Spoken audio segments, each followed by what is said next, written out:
Welcome, everybody, to Freelance Writing Direct. I'm your host, Estelle Erasmus, the author of Writing That Gets Noticed, Find Your Voice, Become a Better Storyteller, Get Published, which was named by Poets and Writers a best book for writers.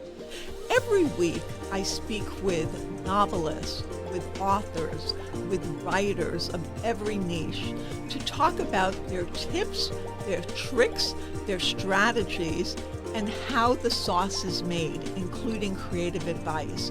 I'll talk about essays and articles and share my own experience from 3 decades of publishing. So join me every week and grow your business and build your craft with Freelance Writing Direct. And don't forget to subscribe, rate, and review on iTunes. And follow along on Substack, where I share special clips for subscribers only at estelleserasmus.substack.com. Welcome, everybody, to this episode of Freelance Writing Direct. I'm your host, Estelle Erasmus, and today I'm so happy to have Nina B. Lichtenstein with us, and she wrote Body, My Life in Parts, and it's a memoir in essays. Welcome to the program, Nina. Thank you so much for having me here, Estelle. This is very exciting. I'm an admirer of your work, and I'm feeling very privileged and happy to be having this moment with you. Thank you so much. And for everyone, I want to tell them a little bit about you. Nina is a native of Oslo, Norway, who lives in Maine. She holds a PhD in French literature from UCONN, is a recovering academic, and has an MFA in creative writing from University of Southern Maine. She has blogged as the Viking Jewess since 2014, and her writing has appeared in Tablet Magazine, Kveller, Brevity Blog, Lilith Magazine, The Washington Post, HuffPost, and AARP, among other places. Her work has been anthologized, and her book, Sephardic Women's Voices Out of North Africa, was published in 2017. Her memoir-in-essays, Body, My Life in Parts, was published by Vine Leaves Press in 2025. Nina is the founder and director of Maine Writers Studio and the co-founder and co-editor of In a Flash Literary Magazine. She has 3 grown Viking Jew sons, all over 6'4" tall, with the middle names Thor, Balder, and Odin. I love that. That was a little fun fact. That is so cool. I love the combination of Viking and Jewish, and we'll talk all about that. So, My Life in Parts, you used, I believe it was 16 body parts to create this memoir in essays. And you talk in the beginning, in the prologue, about kind of how the iteration of it came to you. But can you give a little bit more information here for the listeners and viewers? Yeah, sure. The real logistical coming to be happened as I had just entered my MFA program, which I didn't do because I thought I needed an MFA to be a creative writer, but because English is my second language. I've always had a little bit of a self-conscious thing going on. And I thought, now that I'm taking this dive and leaving academia and really pushing into the creative writing, I can probably learn so much. I didn't come to the program with a particular project in mind, which many people do. You know, they have really good starts or they have something specific. I just wanted to write and write in a community and with mentors. And as is the case with many people who are like me, who have ADHD, deadlines is the key to how I get things accomplished. And so the first packet was due, 20 pages. I was like all over the place, gleefully happy to be finally learning again, but really no idea what to write about. And I had a hip pain. I woke up one night and I had an excruciating hip pain. And I had just lost a very dear friend to ovarian cancer and remembered that it hurt everywhere else but in her ovaries.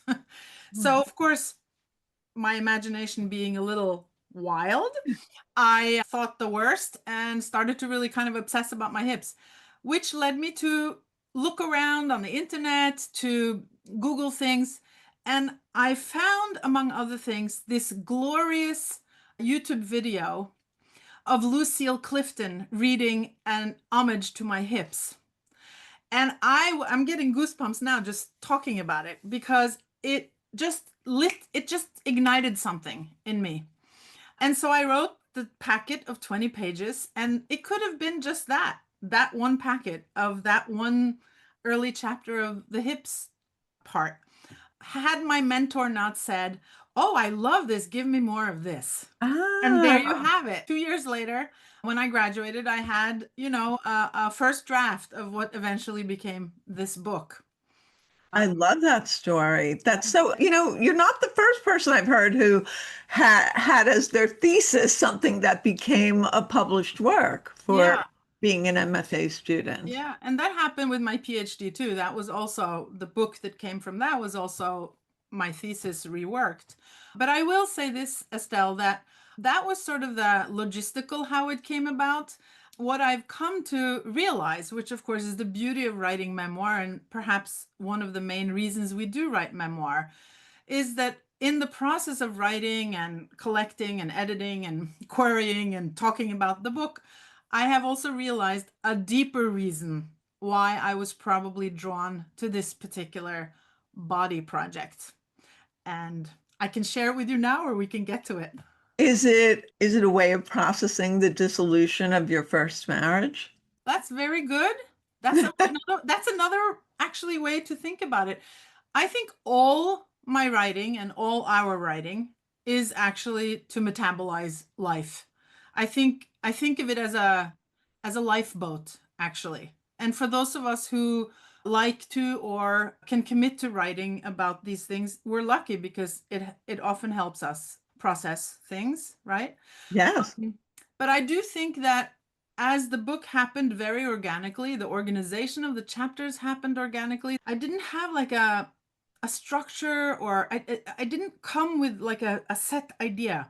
It evolved. And the same with this understanding that I would say that because my mind is very jumpy, very all over the place, I can't always trust my mind. I feel not handicapped, but I feel that it's a challenge, and it's been that way from my childhood, which I also realized writing these stories, putting the pieces together. But my body represented like a one sort of a grounding force, a knowing force. And so it became a very comforting place to go and to land and to sit and to think and to work through. It's really interesting how you structured it because I know you said you didn't really have a rhyme or reason, but the eyes, that's one of the earlier ones. And then you end with the belly. I know from when you get a massage, you usually don't want them to touch the belly, and they're usually Mm, very hesitant. They're like, "Can I touch your belly?" And you study yoga, and there's some core mm, reasons for that. And mm, it's a very vulnerable place in the mm, body. And I mm. thought it was really interesting that you ended with the belly. So was that a conscious decision? No, I think that after I had written all the chapters and put them out on the floor just to get like a visual sense of them, many of the chapters have separate stories. Like in a chapter, there might be 3 or 4 stories, or two Yeah. or one. There's not a chronological order, really. Like I couldn't order the body parts based on a chronological time order, nor did I want to organize them in top to bottom or in and out, anything like that. The goal became to not perhaps reveal things early on that might be better left later. And I think that because the I chapter starts with a memory, a fresh memory from my childhood when I was just 10 or 11 or 12, it was a good opening place. And similarly, the belly chapter, not only does it talk about childbirth and how our bodies change through this experience, thinking that attractive means having a flat belly, the whole thing, to a much more recent experience, which brings me to like menopause and postmenopause and being in a relationship where, the body and all its, what can I say? Much more accepted. It's Much much more more, accepted, which yeah. also doesn't just come from, I'm lucky, from my partner, but also from like within. Right, So I right. felt that that was like a good place to end, Yeah, Yeah. yeah, I like that. And the eye part where you talk about how your eyes reminded people that of a famous actress, Norwegian actress, Liv Ullmann, and they said that you have sorry eyes. That's what they say. Looking at your eyes, I don't think they look sorry. I hear that a lot. The thing here, like that thing. But Oh, I've also learned to put little, eyeliner on. to do the so they're not, I mean, my eyes curve downward. That's Yeah. always how they've been. Actually think I think it's a Scandinavian or Northern European trait, which, Oh, where these bones are more protruding. Uh, that's interesting. Is yeah. it just an aside? Okay, and so what I liked about the eye chapter is that it was also like you talk about seeing, but you also talk about the act of seeing or being seen. And so you gave memories about places where you were judged or things that you noticed in family life. And how your superpower was your ability to love. I mean, just no matter what. So it was like also clarity. Like Mm, there's a lot of right. elements to Right. vision, to being seen, to Right. being clear. And so you kind of go into that. I will say this though, and this I think is true for so many of not just chapters, but the concept of body parts is that there's the actual body part and sort of the physiological purpose and abilities and challenges perhaps that we can experience.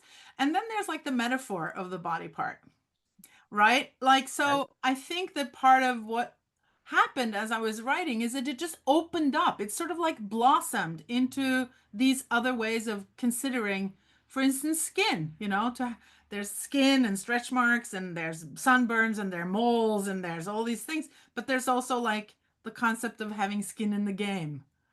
Yes, yes. So, Um, so for that, like when you were writing each of them, did you think of it? I know you give prompts at the end of the book of how to access the memories connected to various body parts, and I think that's really helpful as a craft tool.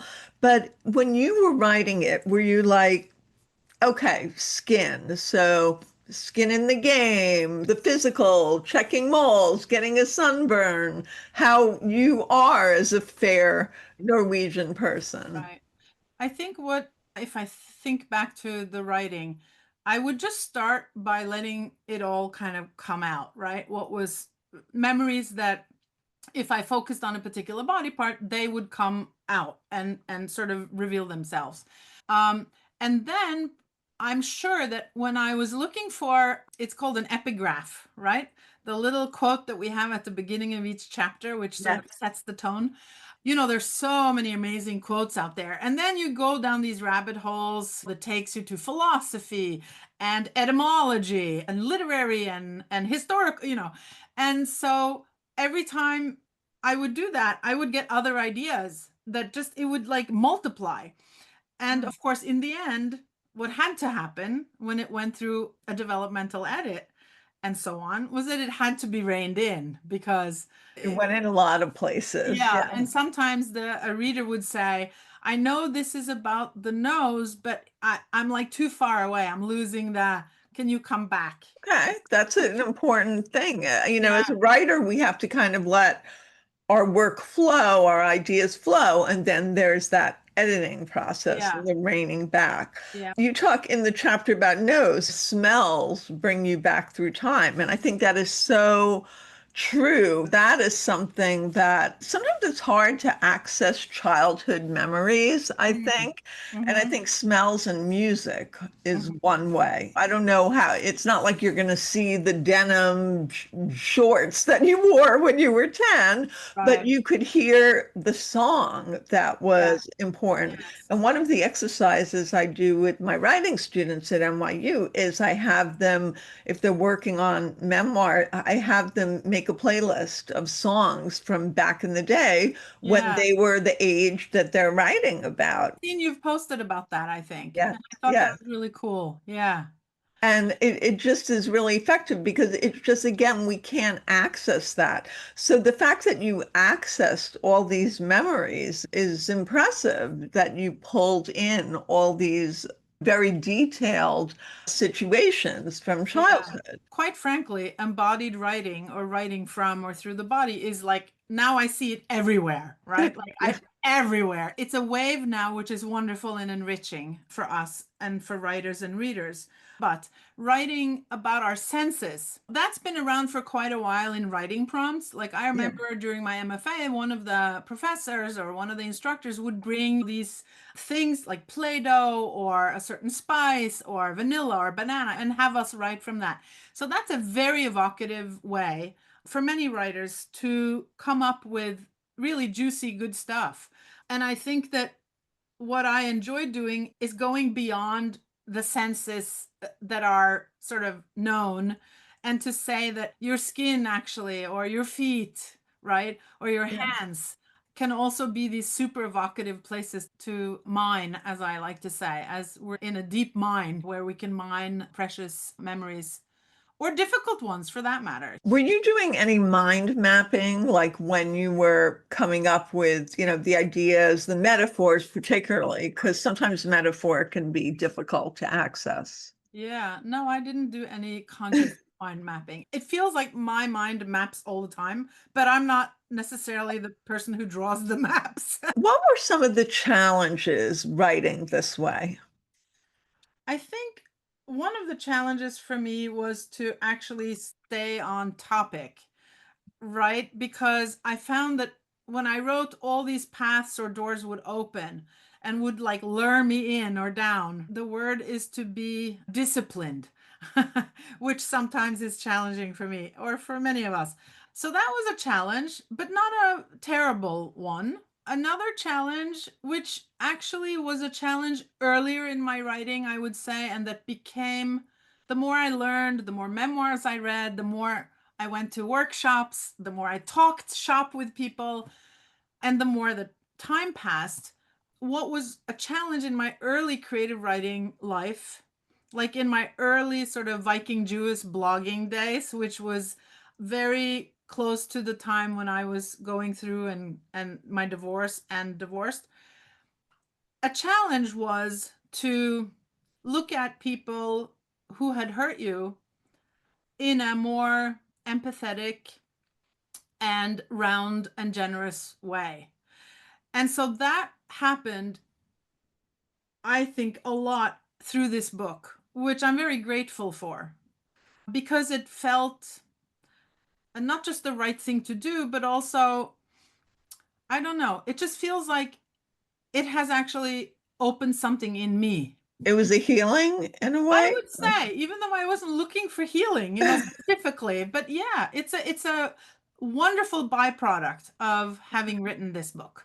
That's wonderful. And my very good friend Abigail Thomas gave you a blurb, a brilliant new way to write a memoir. I loved every word. I was lucky. Abby's great. I was very lucky.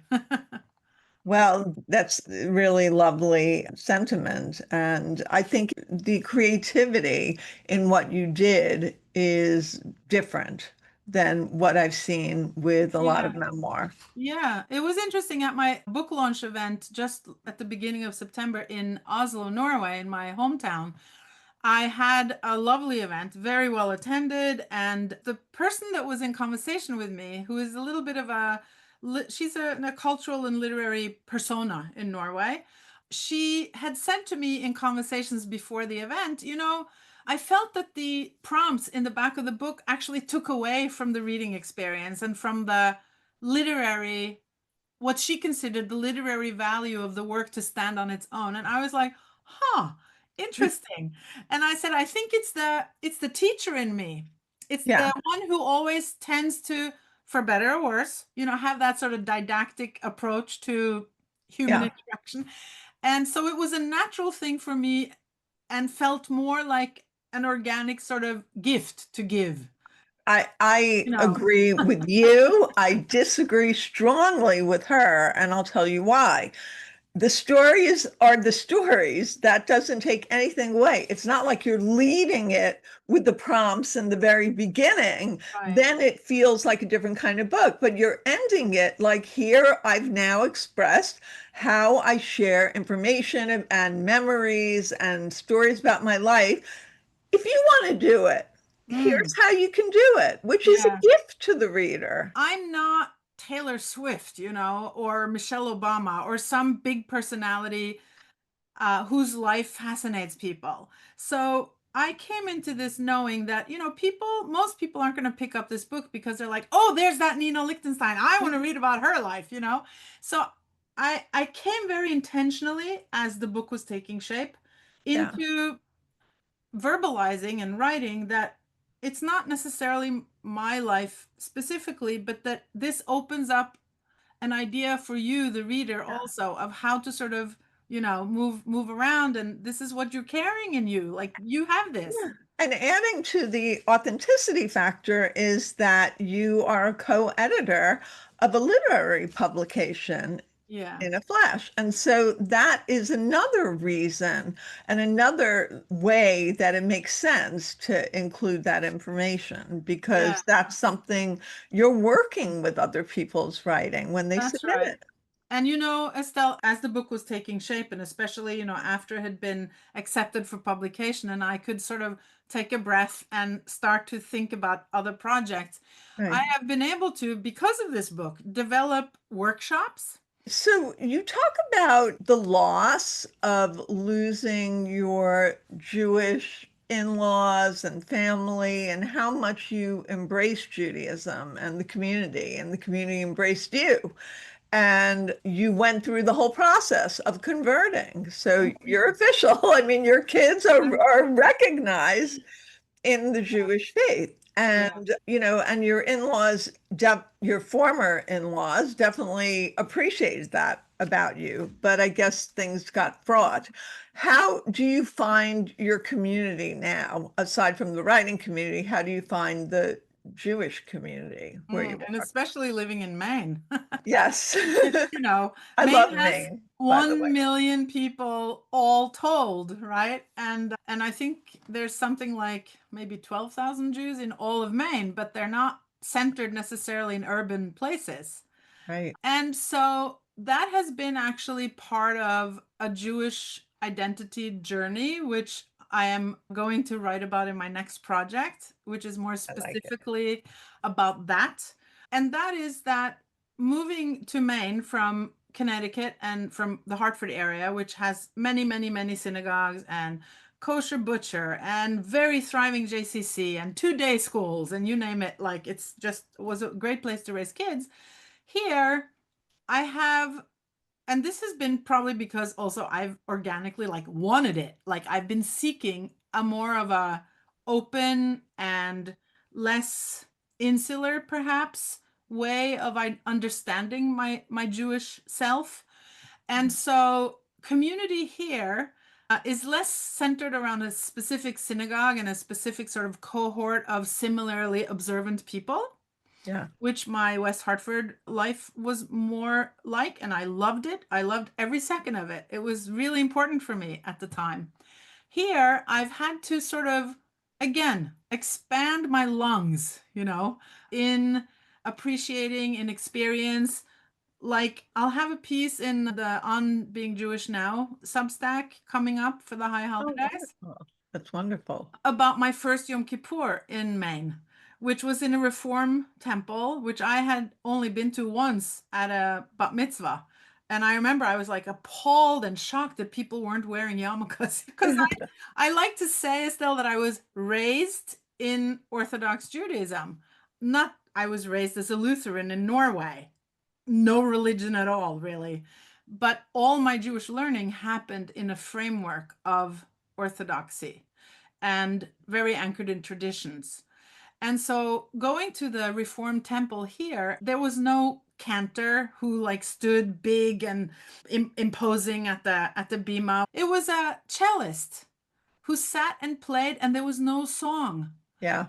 The cellist played the Kol Nidre tune. And to this day, it's the most meaningful Kol Nidre experience I've ever had. It has opened my mind and also our home, because we build a sukkah in the fall for the holiday of Sukkot, when we have a dwelling place out in our garden that we decorate. And not everyone knows this, of course, who aren't Jewish necessarily, right? And we invite people to come and share meals in our sukkah. And it's a whole medley of people. Whereas before it was more same as us from our community. Family and community. That's so interesting because years ago, I mean, decades ago, I wrote a piece for Hadassah magazine about people who converted to Judaism. And I found that they were so adamant. They were so adamant with keeping the traditions and the things that they had learned that had really meant something to them, and they Yeah. kept it in their hearts. And they were more fervent than some people who had been born and raised Jewish, which Yeah. is really I like, interesting. So, is there anything that I didn't ask you that you want to share about the book, the process of writing the book, hmm. and what it means to you or to others now? Well, sure. And this was not something I thought about when I first reached out to you, because this has happened since. And this taps into this concept of, or this notion, which I think many memoir writers keep very upfront and center, perhaps not at the beginning of our writing when we're sort of pushed in the direction more from a need. But what we hope for is that there'll be some, that it'll touch readers, right? Or that it'll be important for some people, or that there's some universal idea or theme that will touch more people than just my mom or my best friends. So one thing that I will say is that when I used to be overwhelmed writing, feeling like people were going to read it and what are they going to say, things like that. My father, who died in 2012, he said to me, his advice was, Nina, just write to the audience of one. Keep one person in mind, or imagine the one reader, because it's going to relieve you of some pressure. And Yeah. also it might, which I feel that the book has accomplished, create like an intimate voice that really seeks to, or that can connect with the reader. So what happened, Estelle, is that in Oslo at the book event, people were standing in line to have the book signed afterwards. And the last person to come up to me, who actually hesitated, most people had left. It was just sort of she and I and a few other people left in the bookstore part of the event venue. And she hesitated, and I stood up. I noticed her eyes were glossy. I noticed her face was a little flushed, and she held my book to her chest. And I said, "Hi, who are you? Thanks for being here." And she said, "I'm your sister." And then she caught herself and she said, "I mean, I'm your half sister. Your dad is also my dad." I stood there and I was like floored. I mean, you can imagine. She's 62 years old, born 2 years before me. And there I was facing this half sister that I didn't know I had. And Wow. later that evening, we spent some time chatting together and exchanged numbers. And you should see our WhatsApp feed since then. I mean, it's only 2, 3 weeks ago. It's like, we're just catching up. But the beauty of this, Estelle, is that somebody in the evening I was celebrating with friends said to me, Nina, your book is also her book. Oh, wow. And that moment, all the hard work felt like it was redeemed in a sense, because she didn't grow up to know my father. And my father happens to be a very, I would say, a big character in the book. Yes. He Yeah. appears many places for reasons that are what they are. He just, at many times throughout my life, and it creates a rich picture and character of someone who was extremely loving, but also quite complicated. Wow. And now she has that book and she can get to know him because she didn't know him. She grew up without a father figure. And she can get to know you as well. Yeah, I mean, she can talk to you. She can't talk to him yeah, anymore, right. but that is really a Yeah, powerful extra yeah. benefit that you didn't even know. And And I think when we write, so in writing this book, I could never have anticipated that, but you never know who your story or your writing is going to touch in a way that can be really, really significant. that is beautiful. And thank you for sharing that. I think that's just such a beautiful output of all of this. I Outcome, wanted yeah. to read one thing out loud that I think is just so powerful. There are so many powerful scenarios. I love the whole heart part and the knees part about how you met your husband, felt, your first husband felt weak in the knees, and then later how you had a dramatic confrontation when your marriage was dissolving. Yeah. But I'm going to read to this one thing that really says so much. And I think it uses metaphor, it uses emotion. So I'm going to say, similarly, I think back to my failed marriage and wonder if perhaps my sometimes intense emotional exhibition and reactivity might have been too much for Dan to deal with. You take up a lot of space in the sun, he once said. He wanted to be the one in the spotlight. During our divorce, he told me he preferred a woman who wanted to be his shadow. Well, good luck with that, I thought. What will she do when the sun sets? I asked. He didn't have an answer. Yeah. Very powerful stuff. And I'm assuming in your marriage now, it's okay that you're the sun and you don't have to be in anyone's shadow. Yeah, and this speaks, Estelle, to some of the things you talk about in your writing and advice, essentially, right? Is this idea of taking up space Yes, getting noticed. and not like apologizing for Yeah. that, which has taken me kind of a lifetime, to own and not like apologize for or feel that you're stepping on anyone's toes. Huh. Uh, It's definitely a work in progress. And I think the more generous you are with yourself, the more you're able to be generous with others. right. Yeah. This was such a beautiful conversation. Thank you. Um, I love it. thank you so much, Nina. Everybody, Nina B. Lichtenstein, Body, My Life in Parts. And I'm also going to share all the information for In a Flash in the show notes, as well as how to get the book. Thank you so much. Thanks for having me, Estelle. I hope we meet again. Follow me at EstelleSErasmus.com on my website and on social media, which is Instagram, TikTok, and Twitter at Estelle S. Erasmus. And we're now on YouTube for Freelance Writing Direct. Follow along, and soon everyone will be reading what you're writing.